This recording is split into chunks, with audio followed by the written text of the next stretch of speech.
ಚೀನಾದಲ್ಲಿ ಮಳೆರಾಯನ ಆರ್ಭಟ ಜೋರಾಗಿದೆ. ಎಲ್ಲೆಡೆ ಭಾರೀ ಪ್ರವಾಹ ಕಂಡು ಬರ್ತಾ ಇದೆ. ಚೈನಾದಲ್ಲಿ ನೀರಿನಲ್ಲಿ ತೇಲಿ ಬಂದಿರೋದು 900ಕ್ಕೂ ಹೆಚ್ಚಿನ ವಿಷಕಾರಿ ಹಾವುಗಳು. ಒಂದಲ್ಲ ಎರಡಲ್ಲ, 900ಕ್ಕಿಂತ ಹೆಚ್ಚಿನ ವಿಷಕಾರಿ ಹಾವುಗಳು. ಮಳೆ ಜೋರಾಯಿತಲ್ಲ, ಎಲ್ಲವೂ ಆ ನೀರಲ್ಲಿ ಕೊಚ್ಚಿಕೊಂಡು ಬಂದವು. ಗುವಾಂಗ್ಝಿ ಪ್ರಾಂತ್ಯದಲ್ಲಿ ಸಾಕಣೆ ಕೇಂದ್ರದಿಂದ ಇಲ್ಲಿ ಹಾವು ಸಾಕ್ತಾ ಇದ್ರು. ಚೀನಾದಲ್ಲಿ ಹಾವನ್ನು ತಿಂತಾರೆ ಕೂಡ, ಹಾವಿನ ವಿಷ ಕೂಡ ಬೇಕು, ಬೇರೆ ಬೇರೆ ಔಷಧಿಗಳಿಗೂ ಇನ್ನೊಂದಕ್ಕೂ ಮತ್ತೊಂದಕ್ಕೂ ತಿನ್ನೋಕ್ಕೂ ಬೇಕು, ಅವ್ರಿಗೆ ಔಷಧಿಗೂ ಬೇಕು, ಹಾವಿನ ಚರ್ಮ, ಬೇರೆ ಬೇರೆ ವಿಚಾರಗಳಿಗೆ ಹಾವಿನ ಚರ್ಮ ಕೂಡ ಬೇಕಾಗುತ್ತೆ. ಆ ಕಾರಣಕ್ಕೆ ಏನು ಮಾಡಿದ್ದಾರೆ ಅಂದರೆ ಇಲ್ಲಿ ಅಲ್ಲೆಲ್ಲ ಸಾಕ್ತಾ ಇದ್ದರು ಹಾವನ್ನು. ಏನು ಮೀನು ಸಾಕಾಣಿಕೆ ಯಾವ ಥರ ಇರುತ್ತೋ, ಯಾವ ಥರ ಮೀನು ಸಾಕಾಣಿಕೆ ಇರುತ್ತೋ, ಯಾವ ರೀತಿಯಲ್ಲಿ ಕಪ್ಪೆಗಳನ್ನು ಸಾಕ್ತಾರೋ ಅದೇ ರೀತಿಯಲ್ಲಿ ಇವರು ಹಾವನ್ನು ಸಾಕ್ತಾಯಿದ್ರು. ನೋಡಿ, ಹೆಡೆ ಎತ್ಕೊಂಡು ಹೋಗ್ತಿರೋದೆಲ್ಲ ಕಾಳಿಂಗ ಸರ್ಪಗಳೆಲ್ಲ ಹೋಗ್ತಿವೆ ಅಲ್ಲಿ. ಕಾಳಿಂಗ ಸರ್ಪಗಳು, ನಾಗರ ಹಾವುಗಳು ಎಲ್ಲವೂ ಇವೆ ಅಲ್ಲಿ. ಬೇರೆ ಬೇರೆ ಪ್ರಭೇದದ ಹಾವುಗಳು ಅವೆಲ್ಲವೂ ಕೂಡ. ವಿಶ್ವದ ಅತಿ ದೊಡ್ಡ ಹಾವು ಸಾಕಣೆ ಕೇಂದ್ರದಿಂದ ಎಲ್ಲ ಹಾವುಗಳು ಆಚೆ ಬಂದುಬಿಟ್ವು ಏಕಾಏಕಿ. ನೋಡಿ, ಅವೆಲ್ಲ ಹಾವುಗಳಲ್ಲಿ ಹೋಗ್ತಿರೋದು, ಎಲ್ಲವೂ ಹಾವುಗಳವು ಸಾಕಣೆ ಕೇಂದ್ರದಿಂದ. ಸೊ ನೀರು ಜೋರಾಗಿ ಬಂತಲ್ಲ, ಕೊಚ್ಕೊಂಡು ಬಂದವು ಅವು. ಈ ಕಡೆ ಜನ ಆ ಥರ ಕೊಚ್ಕೊಂಡು ಬಂದರು, ಅಲ್ಲಿ ಹಾವನ್ನು ಹಿಡಿಯೋದು ಬಿಡಲಿಲ್ಲ ಅವರು. ಆಹಾರ ಹೌದು, ಹಾವಿನ ಚರ್ಮ ಬೇಕು, ಸಾಕಾಣಿಕೆ ಬೇಕು, ಹಾವಿನ ವಿಷ ಬೇಕು. ಏನು ಮಾಡಿದ್ರು, ಎಷ್ಟು ಸಾಧ್ಯನೋ ಅಷ್ಟು ಆ ನೀರಲ್ಲಿ ಹಿಡ್ಕೊಳ್ಳೋಕ್ಕೆ ಟ್ರೈ ಮಾಡ್ತಾಯಿದ್ರು ಅವರು.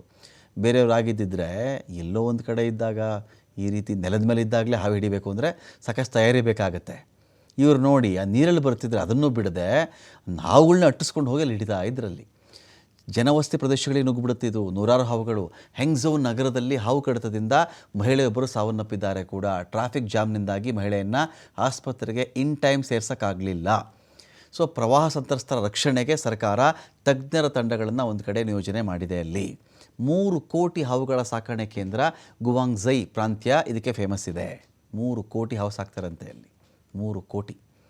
ಇಲ್ಲಿ ಬರೋಬ್ಬರಿ 3 ಕೋಟಿ ಸರೀಸೃಪಗಳನ್ನು ಕೃತಕವಾಗಿ ಸಾಕಲಾಗುತ್ತೆ. ಅಲ್ಲೇ ಹಾವು ಮೊಟ್ಟೆ ಇಡೋದು, ಆ ಮೊಟ್ಟೆ ಮರಿ ಮಾಡೋದು, ಅಲ್ಲಿಂದ ಅದಕ್ಕೆ ಬೇಕಿರ್ತಕ್ಕಂಥ ಆಹಾರ ಕೊಡೋದು, ಆಮೇಲೆ ಇವರು ಅದನ್ನು ಆಹಾರ ಮಾಡ್ಕೊಳ್ಳೋದು, ಇದೆಲ್ಲ ಇದ್ದಿದೆ ಅಲ್ಲಿ. ಸೊ ಸಾಂಪ್ರದಾಯಿಕ ಚೀನಿ ಔಷಧಗಳು, ಚರ್ಮದ ಉತ್ಪನ್ನ, ಆಹಾರಕ್ಕೆ ಇವರು ಸಾಕ್ತಾರೆ. ಪ್ರವಾಹದ ನೀರು ಈ ಫಾರ್ಮ್ಗಳ ಗೋಡೆ ಧ್ವಂಸಗೊಳಿಸಿದ್ರಿಂದ, ಫಾರ್ಮಲ್ಲಿ ಗೋಡೆ ಕಟ್ಟಿದಲ್ಲ, ಗೋಡೆ ಬಿದ್ದು ಹೋಯಿತು. ಬೀಳ್ತಿದ್ದಂತೆಯೇ ಎಲ್ಲ ಹಾವುಗಳು ಆಚೆ ಬಂದವು. ಮೃಗಾಲಯದಿಂದ ಝೀಬ್ರಾಗಳು ಓಡಿ ಹೋಗಿಬಿಟ್ಟಿದೆ, ಹಂದಿಗಳು ಓಡಿ ಹೋಗಿಬಿಟ್ಟಿವೆ, ಜಲಾಶಯಗಳೇ ಒಡೆದು ಹೋಗಿ ಇಡೀ ನಗರ ಜಲಾವೃತ ಆಗಿಬಿಟ್ಟಿದೆ ಅಲ್ಲಿ. ಗುವಾಂಗ್ಝಿಯ ಪ್ರಾದೇಶಿಕ ಮೃಗಾಲಯದ ಆವರಣದ ಗೋಡೆ ಕುಸಿತಾಗಿದೆ ಇಲ್ಲಿ.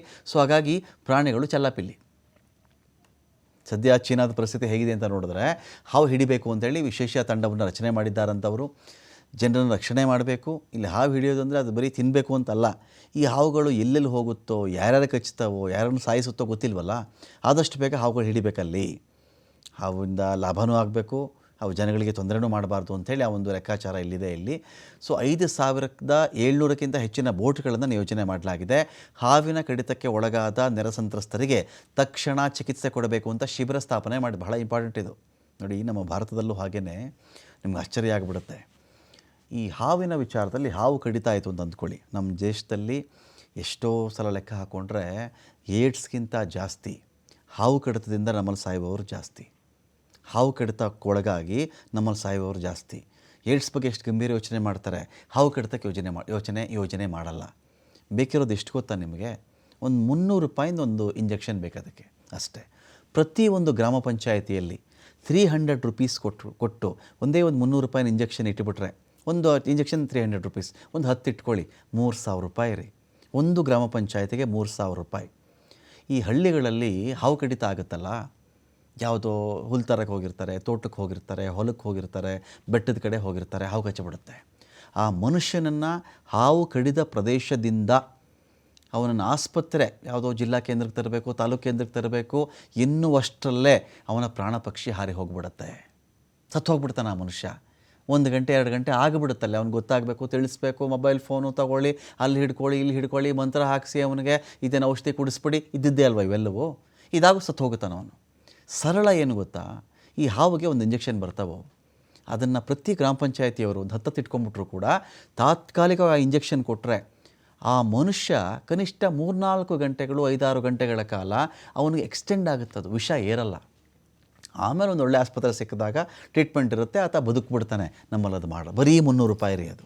ಒಂದು ಇಂಜೆಕ್ಷನ್ ಬರೀ 300 ರೂಪಾಯಿ ಅಷ್ಟೇ ಅದು. ಒಂದು ಗ್ರಾಮ ಪಂಚಾಯತಿಗೆ 3000 ರೂಪಾಯಿ ದೊಡ್ಡ ವಿಷಯ ಏನ್ರಿ? ಜನ ಕೊಡಿ ಅಂದರೆ ಕೊಟ್ಬಿಡ್ತಾರೆ, ಅಷ್ಟು ದುಡ್ಡು ನಮ್ಮಲ್ಲಿ ಮಾಡಲ್ಲ. ಏನು ಮಾಡ್ತಾರೆ ಆ ಇಂಜೆಕ್ಷನ್ ಹೇಗೆ ಅಂದರೆ, ನಿಮ್ಗೆ ಹಾವಿನ ಕಡಿತಕ್ಕೆ ವಿಶೇಷವಾಗಿ ಈ ಕುದುರೆಗಳಿಗೆ ಅದನ್ನು ಒಂದು ಹಾವು ಕಚ್ಚಿದ ತಕ್ಷಣ ಕುದುರೆಯಲ್ಲಿ ಆ ವಿಷ ನಿರೋಧಕ ಶಕ್ತಿ ಉತ್ಪತ್ತಿ ಆಗುತ್ತಲ್ಲ, ಆ ಶಕ್ತಿಯನ್ನು ತೆಗೆದುಕೊಂಡು ಆ ದ್ರಾವಣದಿಂದ ಈ ಇಂಜೆಕ್ಷನ್ ತಯಾರು ಮಾಡಿರ್ತಾರೆ. ಅಂದರೆ ಆ ವಿಷ ಮೈಗೆ ಹತ್ತಬಾರದೋ ರೀತಿಯಲ್ಲಿ ಕುದುರೆಗಳ ರಕ್ತದಲ್ಲಿ ಅದು ಉತ್ಪತ್ತಿ ಆಗುತ್ತದು, ಅದು ಸರ್ವೈವ್ ಆಗುತ್ತೆ ಅವಾಗ ಅಂತ. ಸೊ ಅದರಿಂದ ಈ ಇಂಜೆಕ್ಷನ್ ತಯಾರು ಮಾಡ್ತಾರೆ. ಸೊ ಪ್ರತಿ ಹಾವು ಒಂದೊಂದು ಬೇರೆ ಬೇರೆ ಬೇರೆ ಬೇರೆ ಮಾದರಿ ಹಾವುಗಳಿಗೆ ಇಂಜೆಕ್ಷನ್ ಇರುತ್ತಲ್ಲ. ಇನ್ ಜನರಲ್ ಇಡೀ ಭಾರತದಲ್ಲಿ 3ರಿಂದ 4 ಪ್ರಮುಖ ಹಾವುಗಳ ಕಡಿತ ಆಗುತ್ತೆ. ಅದಕ್ಕೊಂದು ಇಂಜೆಕ್ಷನ್ ಮಾಡಿರ್ತಾರೆ. ನಮ್ಮಲ್ಲಿ ಅದು ಮಾಡಲ್ಲ ನೋಡಿ. ಒಂದು ಶಿಬಿರ ಮಾಡಿದರೆ ಒಳ್ಳೆ ಬೆಳವಣಿಗೆ ಅದು. ಎಲ್ಲೇ ಯಾರಿಗಾದ್ರೂ ಹಾವು ಕಚ್ಚಿದ್ರೆ ಇಮ್ಮಿಡಿಯೇಟಾಗಿ ಇಂಜೆಕ್ಷನ್ ಕೊಟ್ಬಿಟ್ಟು ಅವ್ರು ಬದುಕ್ಬಿಡ್ತಾರೆ ಅವರು. ಸೊ ತಾತ್ಕಾಲಿಕ ವೈದ್ಯಕೀಯ ಶಿಬಿರ ಮಾಡಿದ್ದಾರಲ್ಲಿ ಭೀಕರ ಪ್ರವಾಹ ಮತ್ತು ಬಿರುಗಾಳಿಗೆ ಆಗಲೇ 6 ಜನ ಸಾವನ್ನಪ್ಪಿದ್ದಾರೆ. 1,30,30,000ಕ್ಕಿಂತ ಹೆಚ್ಚಿನ ಜನರನ್ನು ಸುರಕ್ಷಿತ ಸ್ಥಳಗಳಿಗೆ ಸ್ಥಳಾಂತರ ಮಾಡಿದ್ದಾರೆ.